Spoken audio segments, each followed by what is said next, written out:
এটা বন্ধু খোলা, ও দেখছো একটা গির্জা। হ্যাঁ হ্যাঁ হ্যাঁ। এটাও একটা তোর আর কি, এদিকে গির্জা আছে, দেখ এখানে দেখা যাচ্ছে।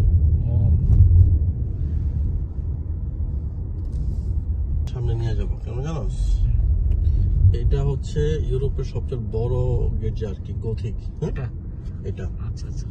এটা তৈরি হয়েছে আজ থেকে প্রায় 810 বছর আগে। এটা এখনো পর্যন্ত আন্ডার কনস্ট্রাকশন আছে। এটা কি কস? হ্যাঁ কি বানাচ্ছে এত বছর? ওই দেখছিস না, রিপিটলি এটা করে দ্বিতীয় বিশ্বযুদ্ধের সময় এটা ভেঙে পড়ছিল। আচ্ছা, ওইটা এখন কি কন্টিনিউ করতে হবে? রেনোভেশন চলে। তারপরে